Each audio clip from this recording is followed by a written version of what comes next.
put together these bracelets. They're very unique because each individual or saint that's on here is specific to the military. Okay. And so my son's been wearing it since he went over, and he's been in a couple of firefights and attacks. So if you'd like one. Thank you. You're welcome. That is Cynthia LeMay with Battle Saint. It's a group dedicated to providing help for troops returning home.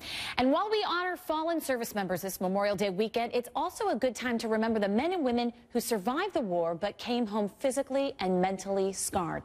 Last fall, we first spoke to Jim and Cynthia LeMay about raising money for the Battle Saint Project. So Cynthia LeMay is back with us along with her husband, Jim LeMay. And I want to get to really first how you are raising money for this organization and then the impact it's having on our troops, because these are the bracelets that you've been talking about and the scarves. Tell me about them. Well, we have the bracelets and we have the scarves. We also have many embroidered products that are made here in the U.S. by vets. So we have key fobs and name tags and so forth. But I think the first and foremost, I want to thank you and your viewers. Because of you, we've been able to open the 3rd Intrepid Spirit Center at Fort Campbell, Kentucky. It's just an amazing effort, and it allows soldiers free of charge to go and get help with post-traumatic stress and traumatic brain injury. So it's a grassroots effort. It's so exciting because it's all of you and your viewers that have helped us raise that money. Well, so we had you on last fall, and to our viewers that then went and donated and bought these scarves, bracelets. The thing about this is it's about people wanting to support the military. Right. That's something that our American citizens want to do, and we should do. Right. These men and women sacrifice their lives for us. What is it that they're getting from those donations, the most important thing? I tell you, the most important thing is the satisfaction that not just walking up to a soldier in uniform and saying, hey, I respect your service, thank you for your service, but no, I made a difference for you, right? And it's not just that service member, but their entire family. So when they go to one of these centers, it's the whole family that goes, even their buddies. So it becomes a holistic approach to helping them get healed and get back to normal. And at the end of the day, that's saving a life, helping them realize they're not going crazy. They just need a little bit of help.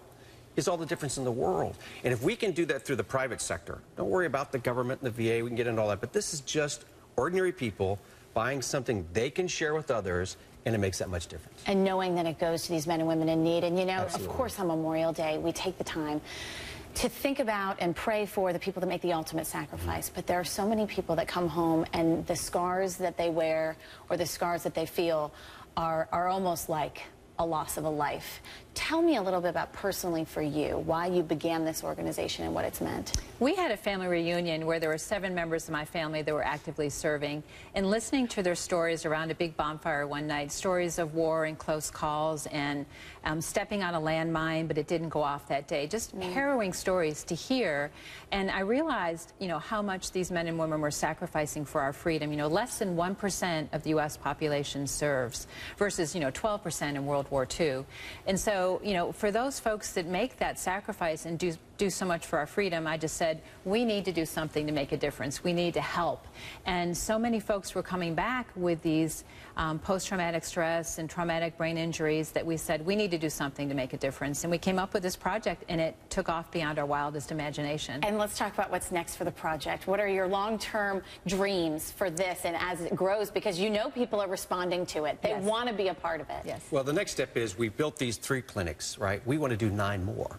Broken ground at Fort Hood, we're broken ground at Fort Bragg. The reason they're on the post is this allows the soldier and his family to have direct access. They don't have to leave the base. They can go right there. Some of the stigma's diminished in that respect, and it's obviously all free. So our next project is opening up a total of 9. So it's millions of dollars we still have to raise. It's an effort that everybody can get involved in if they go to battlesaint.com. So it's not going to stop, we think, for many years to come. Well, and we heard you just say at battlesaint.com, that is how people can help. And you at home, you've already done so. We hope you continue to do so because it's such an important and wonderful cause.